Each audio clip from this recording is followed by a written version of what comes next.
I've got a couple minutes past the hour, so why don't we get started? Welcome to today's webcast from Conversica. And today we're going to talk about the shocking truth about lead follow-up, and we're going to share with you the results of some research that we've been doing this year.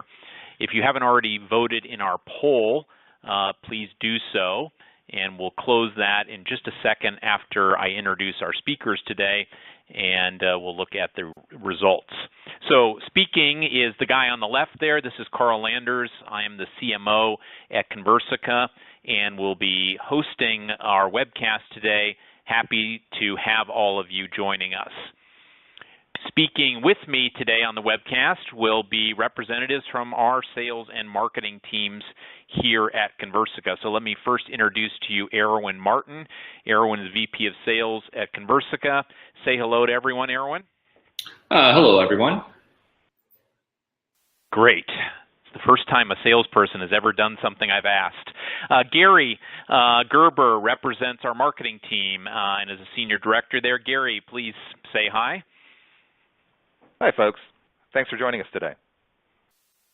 Great having both of you here, and I look forward to working with you on this webcast. Just a few housekeeping items before we get started. For those of you who have never attended a webinar before, you can submit questions as we go through, and we will have a live Q&A session at the end of the webcast. Let's get this poll out of the way. I didn't catch the results. There they are. I see that about 60% of you are representing sales, about 40% marketing, and then a few others. Well, great. This content is really applicable to sales and to marketing, so great to see that we have a mix of those attendees. Why don't we jump into our first slide, and I'm going to go ahead and tell you a little bit about the research report that this webcast is based on. And you can see a copy of it there on the right side, the 2016 Sales Effectiveness Report on Lead Follow-Up. And you'll see that we reached out to over 500 companies, and we used a secret shopper type approach to visit the website of these companies, find the most obvious kind of call to action for the product or service, whether it was requesting a demo from a software company or asking for the price of a vehicle from an auto dealer or a life insurance quote from an insurance company. Whatever was the most obvious way to contact and express interest, our secret shoppers did that and recorded all the responses and how long it took and when they came, etc. All of these inquiries were made during business hours on Monday through Friday, and as we noted here, we measured how these companies responded. And we did this across 9 industries. You can see them listed there on the green box in both B2C and B2B companies. And this was the second year of doing the research report. We did it also in 2015, and you'll hear us talk about some of the comparisons as we go through here. But let's get right into some of the most shocking findings. And if we go to the next slide, you'll see that most shocking of all is that of the 530 companies that we reached out to, a third of those did not respond at all. Not a single email or phone call, whether automated or not, back to the person who made the request. And really quite unbelievable. Erwin, as the sales guy at Conversica, if I were to tell you that a third of the people who expressed interest in what we do never got any outreach at all, what would be your reaction? I'd be really upset right now, and I'd be going down to my management team and asking them, where are we dropping the ball? This is really unacceptable. Really, I can't believe that. It's amazing. Yeah, it's quite shocking. I mean, to think that even here we're measuring, autoresponder email, not even a automated thank you email for your inquiry. And I think what's most interesting is that how would you know? It's something that's very hard to measure, that in any given day you're ensuring that every single person who expresses interest is indeed contacted. we'll come back to this. Let's go on to the second shocking finding on our next slide, which is of the companies that did respond. So now our population is 2/3 of the 500 or so that did respond. 2/3 of those gave up way too soon. They tried only 1 or 2 times to reach our secret shopper and then stopped. A third kept on going, but 2/3 didn't and really missed out on an opportunity there. Gary, I mean, your hard-earned leads, if salespeople only tried once or twice to follow up, you probably would not be happy. Well, it's funny, Carl. As a marketing guy, you were describing this outcome as shocking, and I think as a marketing guy, anyone in marketing would tell you that it's actually not shocking. It's frustrating and it's disappointing, but it's not shocking at all. We all know that we're expending tremendous resources to try to get the very best leads from trade shows and downloads and white papers and all these other places, and we know we kind of bang our heads against the wall. And the sales guys are good people, but we know that they're just not following up on the leads to the degree we would like to see. And it's very frustrating because we all want to squeeze the maximum value, the maximum ultimately sales out of those leads, and we just don't feel that it's happening on our side. So super frustrating. And Erwin, from the sales perspective, your team is trying once or twice to reach someone and then stopping. Is that what we should expect, or should we expect more? Well, you should expect a lot more. I mean, the data shows that you have to do a lot more, and I'd be shocked at seeing this. I mean, 2/3 of the companies that did respond back to us, they gave up really too soon. That's just telling your customer you don't value them. I just don't understand. So I find this to be really shocking. I'd be surprised and upset with my team if this was the case, for sure. I'm really we're glad going to dig more into. That makes me feel better. We'll dig more into the persistence here coming up. Let's look at our third kind of shocking finding out of the research, and then we'll get into some of the details of how we actually did this. So all companies really could do better. And what we mean here is that we contacted 538 companies with our secret shopper, and of those, only I think 3 companies that in our 2015 report had done exceptionally well were able to repeat that exceptional performance in 2016. Just to be clear, we did reach out to all of the companies from 2015 again as part of our 2016 research to do a year-over-year comparison. And very few, as you can see, less than 1%, were able to repeat the top A-level performance. And what this suggests to us is that you can be good at any point in time. It's really hard to be consistently good always in following up on leads and maximizing the ROI you get from either generating those leads or buying those leads. So it's tough to do. Let's go to the next slide, and we're going to introduce the framework that we used in this research to measure lead follow-up success. And I want to introduce to you what we call the 4 Ps of successful lead follow-up. And you see them listed here. Promptness, that is following up quickly after the inquiry is made. Personalization, which is sending a response to the lead that looks like it's personal, that you care about their specific interest. The third one, we've mentioned it, persistence. Do you try once to reach the person, or do you try a number of times? And finally, performance. And here we mean if you're responding by email, is it getting into the inbox? Are you sending a message that's getting caught in the spam filter, or are you sending a message that actually gets in front of the lead that you're trying to reach? So let's bring up our second poll question, and I want you to assess, just based on the brief description I've given you of these 4 Ps, I want you to assess in your organization, which of these do you think needs the most improvement? Is it promptness, speed to response? Is it persistence, sticking with the lead, not giving up until you get a response? Is it making sure that that outreach is personalized, not generic? Or is it the deliverability factor? Is it really ensuring that the messages that you're sending are actually showing up in someone's inbox?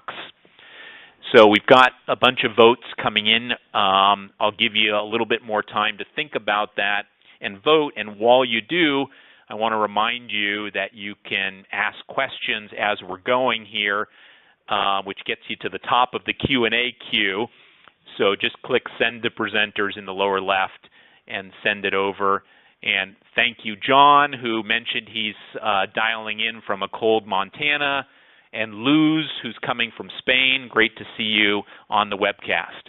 All right, so it looks like by far and away, guys, persistence is the biggest area of improvement for our audience. 45% of the attendees who are voting are saying that is the biggest area of improvement. Is that a surprise to you, Erwin? That is not a surprise to me at all. That makes a lot of sense. I think a lot of sales organizations recognize that people give up a little bit too soon. So I'm not surprised to see that. And Gary, you've already expressed your frustration as the marketer that sales is giving up too soon. So I think you probably would have voted for that one as well. Is that true? I feel so vindicated looking at this, Carl. Thank you for asking. All right, and that's live polling. We can't make it up. Let's and Derek has asked, and so we're going to do it, which is, how do you measure these 4 Ps, and what's the definition of success, and how did our companies do? And that's a great layup. Thank you, Derek, for your question, because that's exactly what we're going to talk about now. So let's click through to the first one, which is promptness. We've introduced this as how quickly are you getting back to the person who's expressed interest. Erwin, why is this so important?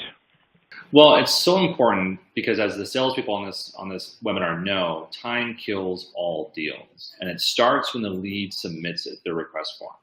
So data from Velocify, from InsideSales.com, as well as from CEB and Serious Decisions, show that the likelihood of converting a lead into an opportunity drops significantly even after 3 minutes of them submitting the form. And the odds of qualifying a lead, within 5 minutes is 21 times higher than in 30 minutes. And more importantly, if you can contact that lead within an hour, is 60 times more likely to be more qualified than in 24 hours. So if you think about it, if you're on a website right now and you hit submit, and you're looking at a product, maybe a tool to help your team, and someone calls you in the first 5 minutes, recency and frequency top of mind, you're going to engage with them. Whereas if they take a day or so, you're likely to forget where you were when you downloaded what white paper, et cetera, et cetera. That's why speed is so important to converting those leads. Absolutely. I mean, I just know in my own experience, if I'm interested in a product or service, I submit my interest. A day later, I'm on to 3 other things. I'm sure everyone on this webinar is busy and working on a lot of different projects. And it's just the likelihood that someone's going to get my mind share even an hour later drops considerably. So this sounds definitely, equates with my experience. With that intro of why promptness is so important, let's now look on the next slide at how our companies did in this category and how we graded them. So what you're going to see through the 4 Ps is that we measured the P, we created a grading scale, and then we graded the companies on that P.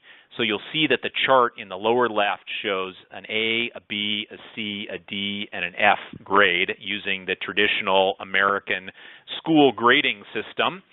And what we're showing in that chart is the percentage of companies that received that grade. And you'll also see there in promptness, an A grade equates to reaching out within those first 5 minutes.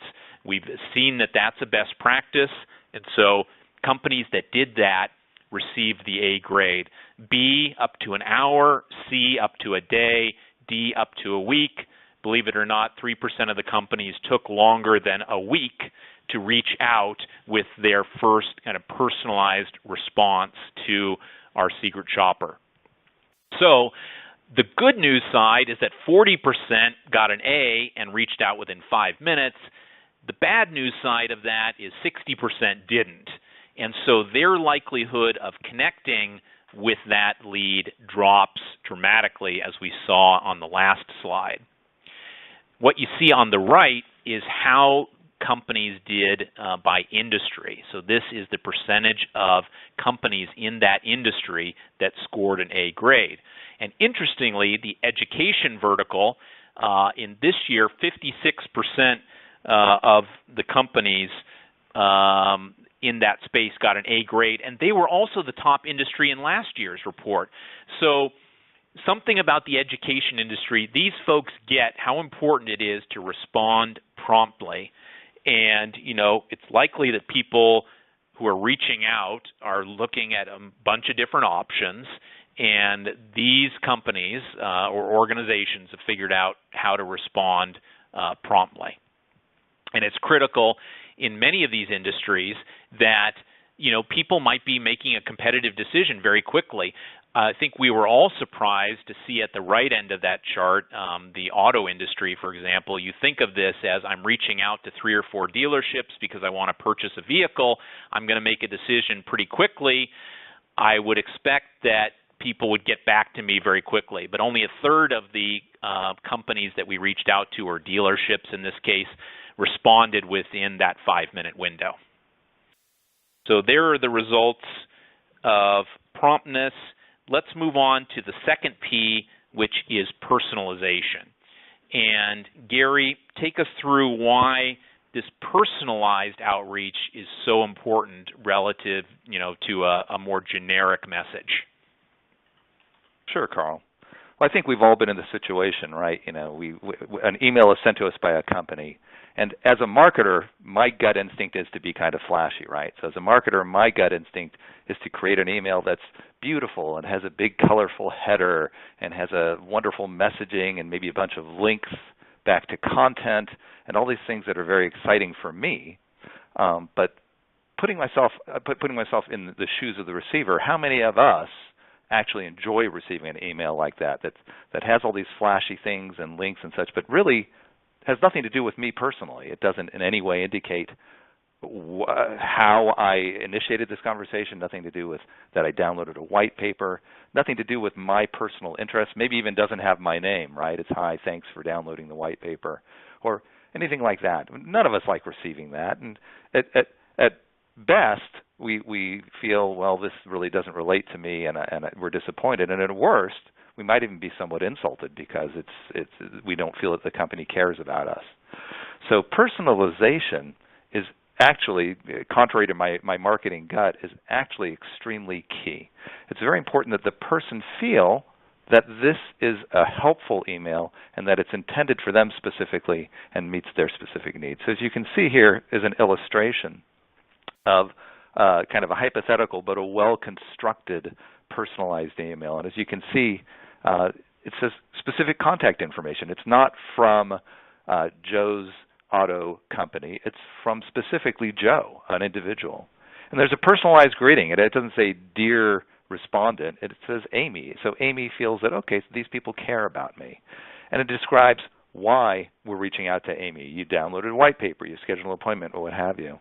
And it makes it very easy for Amy to do what we consider the right thing, right? It makes it very easy for Amy to know what to do next. Tells, asks, how do I reach you? And gives her the opportunity to provide that information. And then it shares my specific contact information or the sender's specific contact information. So again, it's easy for Amy to say, here's how you can reach me, or it's easy for her to reach out and reach me if she wants to do that.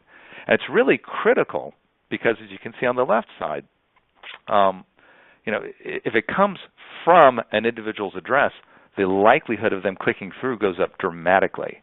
And if you include a signature, the likelihood of them responding goes up dramatically. And if it looks like it's something personal instead of my marketing flair flashy email, it's dramatically more likely to be opened and clicked through. So even if I have to kind of dampen down what I think is exciting, the reality is sticking with the basics and the important aspects of personalization dramatically increase the likelihood of you being successful in achieving what you want with that email. Right, and I think that last point is really important, Gary, and I want to remind our audience that what we're measuring here is lead follow-up. We are trying to get people from a level of interest in what you do to buying something. And that may be a days long, weeks long, or months long process, but until you get them engaged with someone at your company, you're not going to progress. So the whole goal here is to figure out what moves people into an engagement. And so I like the way you characterize that, Gary. Maybe there is an auto response message that's flashy with links, but there's also an important element here of a personalized message that's coming from the person, and that drives up the response rate.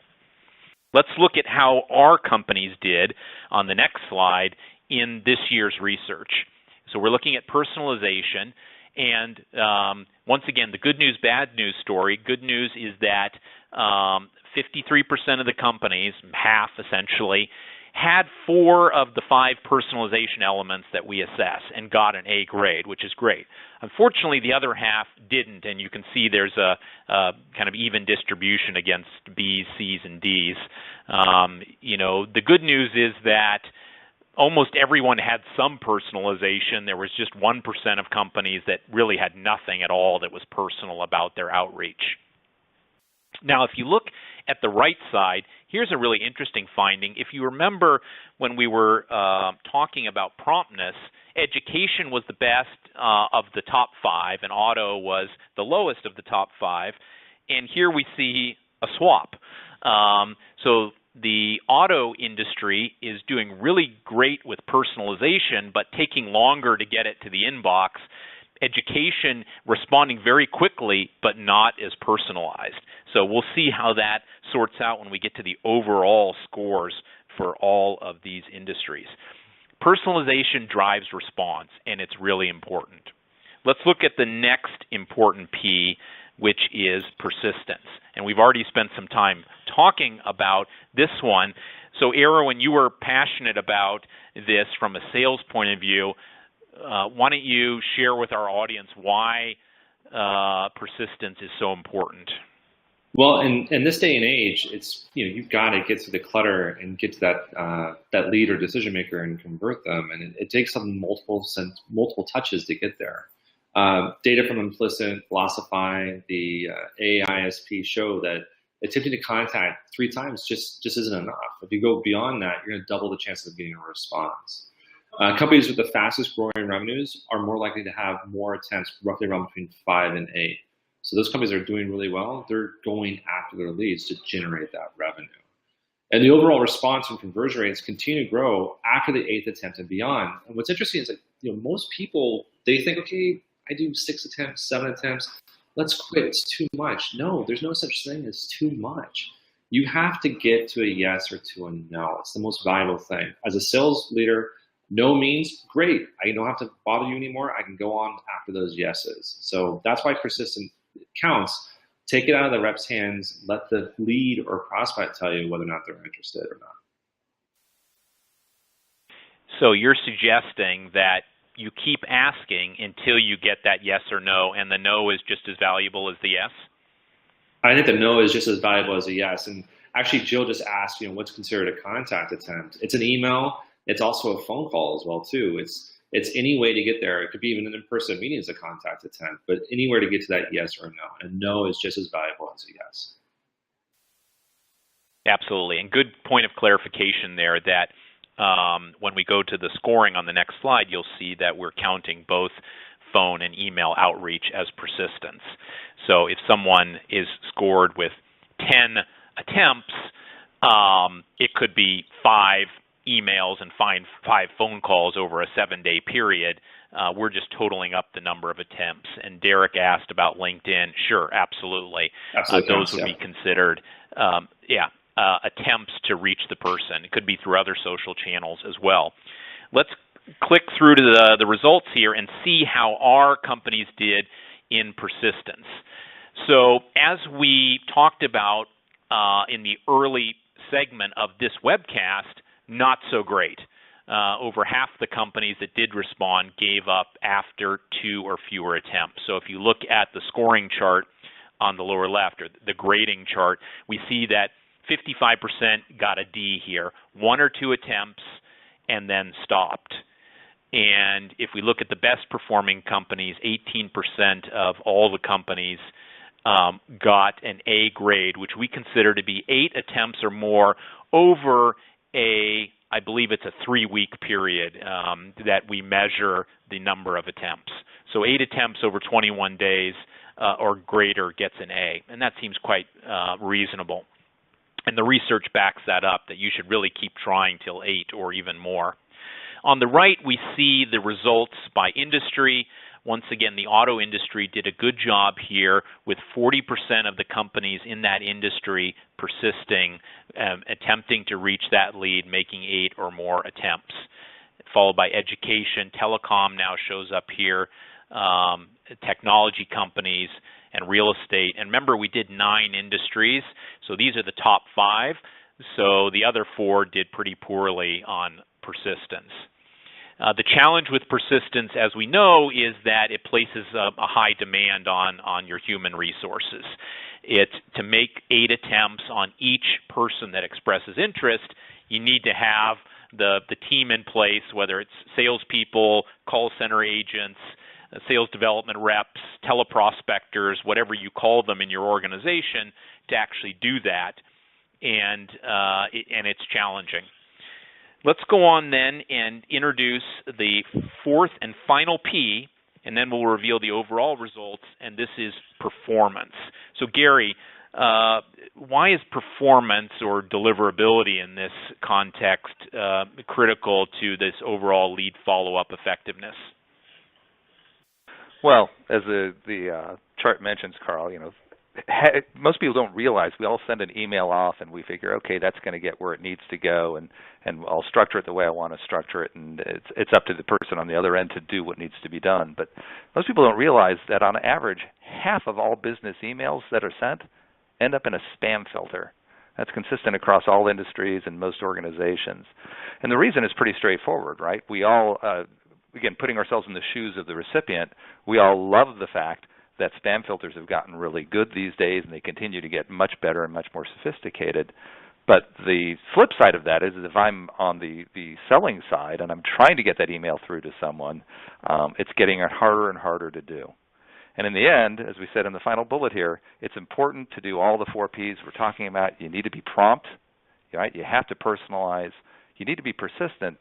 But in the end, if that email got caught in a spam filter and didn't make it through, doesn't matter how prompt or personalized or persistent you are, from the customer's perspective, which is the only perspective that matters, from their perspective, you never responded, and which is obviously a big fail, and you're not going to sell them anything. So it's super important to make sure that your emails are performing through the spam filters. Yeah, absolutely. I mean, I hear this story a lot. Well, we sent 8 messages. And as you said, it's not the sending of the 8 messages, it's did the person ever see any of the messages that you sent? And of course, it's really hard to measure. Let's see how our companies did on this attribute, this final P of performance. So, interesting result. This year, let me back up 1 second and explain how we measure this. So we use a third-party service called Send Forensics. When a company sends an email to our secret shopper, we submit the email to Send Forensics, and the email is then scored based on their constantly changing set of criteria on deliverability. And if you receive a Send Forensics score of 90 or above, then you're going to get an A grade, 80 or above a B grade, 70 or above a C grade, etc. So you can see the distribution there in grades that our companies received.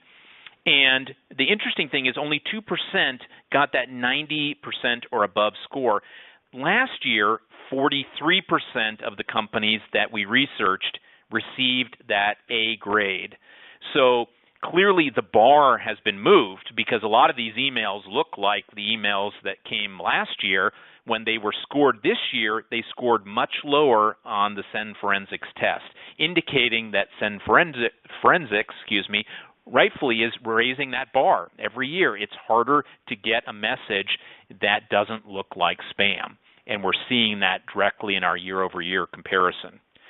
The good news of this is that most of the companies did pretty well. We've got a B average, a clear B average here, that in the 80 to 89% range on the Send Forensic score. They're getting the messages probably to the inbox, but we could all be doing a lot better here. The second bullet up there I want to mention, everyone who got an A score here on performance also got an A in personalization. So there is a correlation between a personalized email and getting it into the inbox. And that's important to recognize. Those two things go hand in hand. On the industries on the right, we can see that media and publishing companies did the best, but look, it's only 8% of those companies got an A, and it goes down from there. So nobody did exceptionally well here, but everyone did okay. Okay, now before we go on and show you how companies scored overall, because then we averaged their 4P score or grades together and we gave them an overall grade, I want you to grade your company. So think about, and we'll bring up the poll question here, based on the promptness, personalization, persistence, and performance, where would you grade how well you think your company is doing in following up on people who express inbound interest and engaging them? And while you are thinking about that and placing your votes, I will remind you to ask some questions because we'll have some fun giveaways.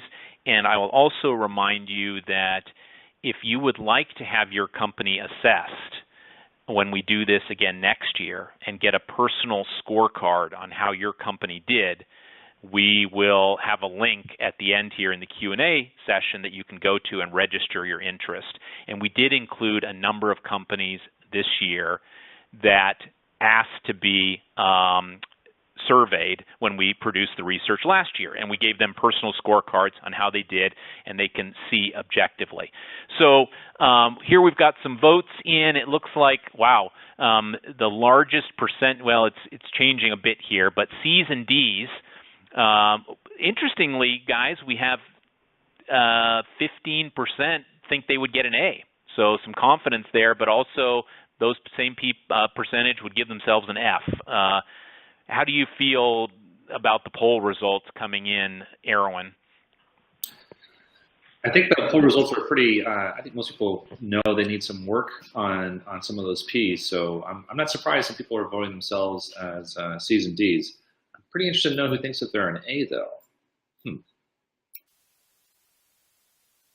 Okay, I've written down the distribution of people's self-assessment, so we're going to close that poll, and let's go to the next slide and look at how our companies did objectively overall distribution. So on the left, you have the overall distribution of grades. This is taking into account the 4 Ps now, and the right, you have it by industry. So in our research, 8% of the companies received the overall A grade. 17% of our webinar attendees gave themselves an A. Most of the companies, as you can see, received an overall B grade, which is good. 5% of our poll respondents gave themselves a B, so our live audience doesn't think B is a great grade. C, 20% in our survey, 30% of our webinar attendees. D also received 30% of our webinar attendees, but very few of the companies that we surveyed landed in the D range, and we had 18% Fs by self-assessment, 30% in our actual report results. So a little bit of difference of opinion between a self-assessment and an objective assessment, but I think as you can see in the objective results, good news with the green bar that people are doing, pretty well of the companies we surveyed. Now remember, this is not 500 companies because a third of them didn't respond at all. This is the 2/3 who did respond, and then we gave them a grade. So take another third who really failed altogether.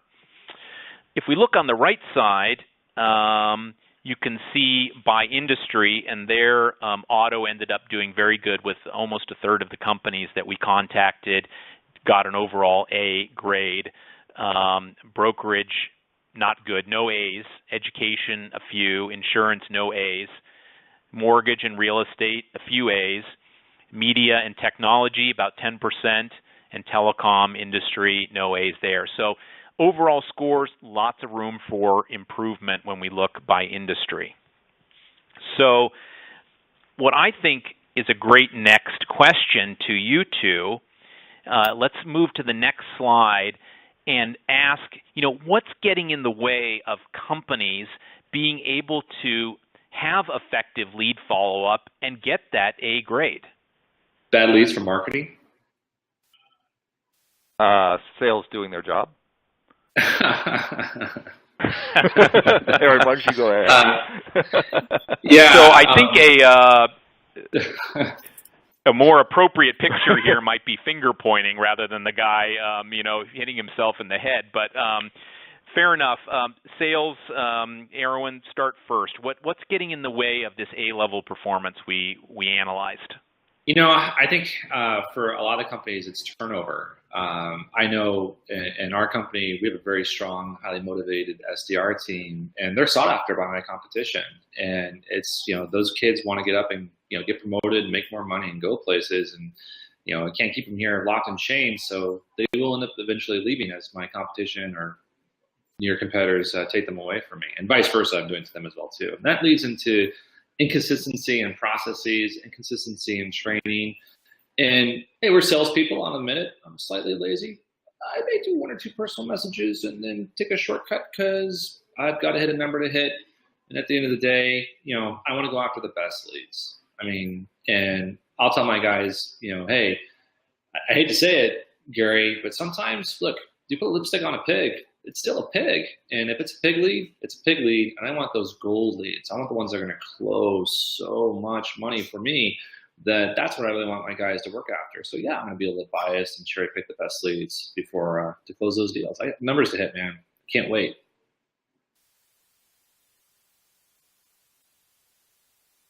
Gary? Well, fair enough. And Erwin, I'm sorry. Fair enough. And Aaron, you made your comment about, the good leads versus the bad leads and a pig versus not. And certainly marketing has some culpability there. No marketing person obviously wants to send a bad lead over to sales. Well, we might do it just to get a chuckle and watch us, swing in the wind a little bit. But in general, we don't do that. The problem really from our side is kind of a lack of visibility into the process, as we say in that bullet down there. It's, we want to make sure you're getting the best leads, and we do what we can. We expend a lot of energy and resources to do that, but we have no good way of knowing in the end which of those leads, we can score them, which is important, but ultimately we don't know really which were the good ones or the bad ones because so much of that is left out of our hands, right? So we'll send you what we think is a great batch of leads, and we'll score them so you can kind of prioritize them. But after that, some of them convert to sales and some of them don't, and that's all out of my hands. So if your guys really are cherry picking, or they're not being prompt, or they're whatever they're doing, I can't control that. And if a mediocre lead goes to an excellent salesperson and that closes, and a great lead goes to a new or an incapable salesperson and it doesn't, I have no useful information, and I'm just kind of taking the end sales result and the salespeople, their word for it about what's happening after the fact. So I don't have visibility. If I could get that visibility, if I could actually see which of those leads are being followed up on and how well the 4 Ps are being applied to that follow-up, and then I could see which ones are actually resulting in engaged potential customers, now I can use that and feed that back into my processes and make sure that I really am giving you a consistent batch of gold leads, and then all your excuses go away, my friend. Well, Gary, I would say that my team is a top team of professionals, and what they close is your visibility in the end of what leads are good and what leads are bad. But it's a tomato. We can agree to disagree when it comes to that component for sure. Well, good back and forth, guys, and we can have more in the Q&A. One thing I want to point out, just so it's clear to our audience, is that when we did this secret shopping, we went for the gold nugget. As I said, the person submitted for the most obvious, most important thing that was on the website. As I said, if it's a software company and it says, book a demo, we went for the book a demo. If it was an insurance company that said, get a quote, we went for the get a quote. So this secret shopper should have always appeared as a hot lead or a highly scored lead. They were going for the brass ring as far as the company was concerned. So if some of you are thinking, well, maybe the person came in low scored and so that's why they didn't get a quick follow-up, remember, this person was going for the thing that you're promoting the most on your site. And that should get prompt follow-up regardless of scoring algorithms or other things that you might use. Okay, let's turn the page a little bit and ask, is there a better way? And you guys have come to this webinar to learn about these results from Conversica. We want to tell you a little bit about Conversica. So I'll have my sales guy, Erwin, take it from here into the Q&A. As they always say, a word from our sponsors. Erwin. As a word from our sponsors, yes. So what if you could have an automated assistant, one that is prompt, personal, persistent, going beyond, above and beyond those 2 or 3 touches, but always performing. You could work at 24/7 on set hours, always in a good mood, so you don't have to worry about complaints to the office or excuses as to why they're not hitting their set number and so forth. Always on message, which is very key. I'm sure you've got a few reps out there that like to kind of go off script on occasion and never gets discouraged. And that's what we have at Conversica, is your AI sales assistant. And so an AI sales assistant makes you 4P compliant 100% of the time. We have over 100 million artificial intelligence conversations, business conversations, going back and forth across most of the industries that we measured in the 4Ps and others as well too. And as you can see here, if we're working counterclockwise on this slide, David comes in on August 23rd. Rachel reaches out to him to engage him about a channel partner program that he was interested in, asking him a basic question, not trying to oversell him. It's a personalized email response. It looks like it's coming from a person, and he responds back naturally. And what's unique about our AI is we use natural language processing, natural language generation, and an inference engine to read this response, write these messages, and to make a decision. In this case, Rachel reads the response. She goes right immediately to the next step. A few minutes later, you're making like that fast promptness all the way through. Speed's important throughout the life cycle of that lead, trying to verify contact information, and doing what we do best, introducing humans together, the lead and the sales reps, they actually can have a conversation. And sure enough, David's very impressed with the persistence of Rachel. He provides a time when he wants to be called. At that time, the rep is notified. And then Gary, you're going to get what you want. You're going to get that visibility. Did Mauro actually follow up with that lead? Because a few days later, Rachel reaches out just to make sure the lead was taken care of. And sure enough, David actually got a response. And that follow-up is very key for a lot of our companies, whether you're large or you're small, whether you have 100 leads or you have hundreds of thousands of leads. We automate that business conversation and we enhance the experience for your rep as well as for your lead, because they feel that they're getting a personalized touch that's persistent, polite, and driving to what you want to know. As I said earlier, a no is just as valuable as a yes. Why is that? Because no's tell you where you don't have to waste your time and resources if you're highly valuable, highly competent, highly creative human capital. And I think with that, again, just to remind you, do it large and small companies alike, hundreds of leads to hundreds of thousands of leads. We work them all for you very consistently. I think that takes us into our Q&A. Back to you, Carl. Thanks, Erwin. That was a great overview of Conversica. And, obviously, as a company that automates the lead follow-up process, we're very interested in how companies do at lead follow-up. And that was the genesis of the research that we did last year and this year. The research is, independent, and it's not trying to drive towards a particular conclusion. but what we see is there's lots of room for improvement and follow-up, and you can do it with a lot of human effort, but we're offering that there's another way to do it as well, which is to put some automation in there. And AI has reached the state of maturity where we can carry on this back and forth email conversation with your leads, and it's very natural, it's very personalized, and it frees up your salespeople to spend their time talking to the yeses, not having to find, all the maybes and nos. So interesting. I encourage those of you who want to learn more to just zip on over to Conversica.com and take a look. There's a nice intro video right there at the top of the homepage. Let's get into our Q&A. Remember, you can submit your questions down in the lower left. We see some coming in. And you can get a copy of this research report that we've been talking about throughout this webcast.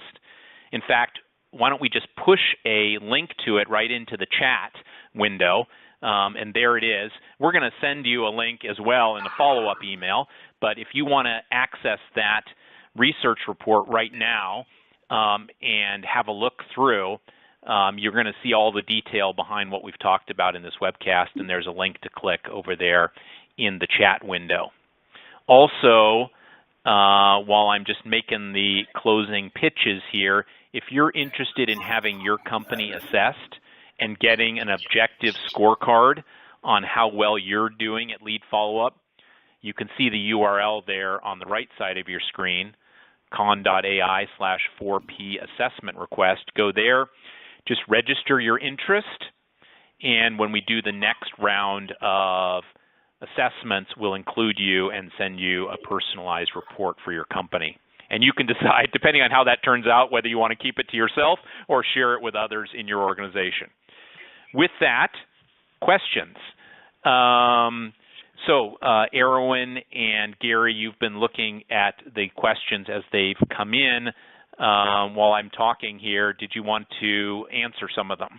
Sure, I'll take the one from Jillian. She asked if Conversica works through email, then doesn't take place of your marketing automation system. And the answer is no, it doesn't. Remember, Conversica is a sales assistant, so it's acting like a person. Your reps still send emails as have your leads or your prospects or suspects in a nurturing campaign.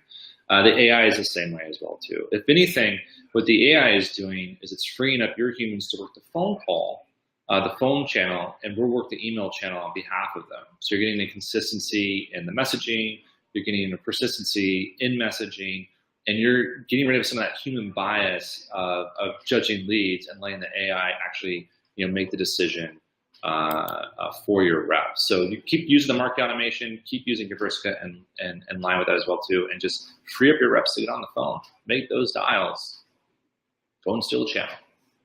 So it's kind of marketing automation, yes. Sales automation, yes. Would that be a good synopsis? That's a good synopsis, yeah. All right, another question here I'll toss over to you, Gary.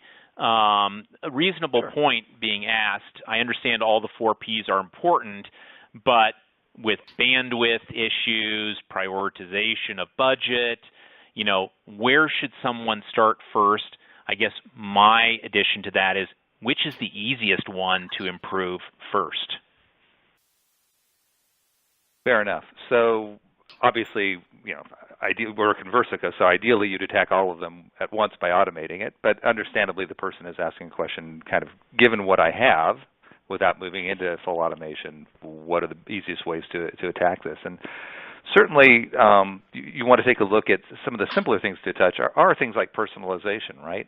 If you're going to send an email and it doesn't look like something that someone is interested in, then kind of what's the point? And personalization is not that hard to do. You can have it done by people, obviously, or if you have any kind of marketing automation system, the majority of them at least let you do some level, perhaps not an ideal level, but some level of personalization. You can at least include a person's name and some reference to why they reached out, and so that you understand. And you can certainly add information that makes it easy for them to get in touch. So personalization is kind of a big bang for the buck without having to spend a lot of bucks. And similarly, promptness as well, because again, You can either assign people to do that, or you can use some level of automation to do that as well. So promptness and personalization, high payback for low investment. Persistence, if you're not going to automate, is certainly a harder one to do because now you're using a lot of people's time. So you're going to want to look to automation for that. And obviously the performance aspect, it's hard to do well, but the things themselves are, if you think about it hard and are willing to take action, you can have a dramatic impact. So kind of in that order would be my thinking is personalization, promptness, performance, and persistence, kind of an order of attack. And Carl, one of the findings that we saw is that if you improve personalization, you get performance comes along for the ride. It appears that there is correlation, if not causation, there. Erwin, you had something to add. Excellent. Yeah, I noticed as well too. As Gary was talking, someone asked a question if our AI assistant ever gets exposed as a robot. It's actually a question. Obviously, there's some sensitivity around that. Our experience has been the way we deploy our service is that's just not the case. I've only seen one email in my 3 years with the organization where someone, went on a long diatribe thinking about all the reasons what they thought the AI was, Russian hackers, people trying to sleuth their inbox for information, a phishing attack and everything, Nigerian princes looking for money, etc. But at the very end, he responded back, and by the way, Stephanie, if you really are a person, I'm sorry I insulted you. So the answer to that question is no, we don't really get exposed as a robot. People think it's actually a person. That personalization effect. The irony is actually, I'm sorry. Go ahead. Sorry about that. The irony is actually, when you deploy the service, you wind up in this kind of win-win-win scenario, right? Because sales wins, because as we've been talking about, they're more effective, they're more efficient, they're able to cover all their bases. Marketing wins because they know unequivocally that all their leads are being followed up on the way they want them to be, and they have visibility into that fact. But the interesting part is the customer, the end person, actually wins as well. They're being reached out to quickly by someone who's just trying to help them, not trying to sell them anything or beat them up, like Erwin said. They're just trying to be friendly, get them what they need, and so the customer actually has an excellent experience every time because the assistant's never in a bad mood or anything like that. So we actually get some fascinating responses. People have such a great experience, Carl, that we've had people actually. These are true stories. We've had people send flowers to the assistant because they had such a great experience. We had one the other day where they told the assistant that she did a great job of following up, but the salesperson didn't, and that the salesperson should report to her, not the other way around. We get great responses like that all the time. So awesome. Great commentary, guys, and thanks for sharing your insight. I did mention to everyone that stuck on to the end that we'd have some fun giveaways. We're actually, for those of you who've made it to the end here, we're going to do a drawing after. We're going to give away some Amazon Echo Dots, and we'll ship them to you. We'll reach out by email, very personally, I'm sure, letting you know that you're a winner and getting your address. Obviously, we're an AI company. We love to support other AI companies. We think what Amazon is doing with Alexa in the Echo products is really cool. We use them here, and so we're going to send a few out so that you guys can experience it. And as I said, hopefully that email will reach your inbox. We'll see. We'll talk to our marketing department about that. We're coming up to the top of the hour. I don't see any additional questions in here. So let's bring this to a close. And let me remind you, we'll send you the slides, the research report, and a recording afterwards. And if you have interest in experiencing how Conversica works, simply go to our website, conversica.com, and request a demo yourself. And you'll see what happens. So I'll leave it with that. Thank you so much for your time today. I wish happy holidays to everyone who's joined us and a great start to the new year, and hopefully one that will include an automated sales assistant in your organization. Thank you, Erwin, and thank you, Gary. All right, Gary, go find me some goldies, no more pigs. All right, Erwin, go get to work. Thanks a lot, Carl. Bye-bye. Bye.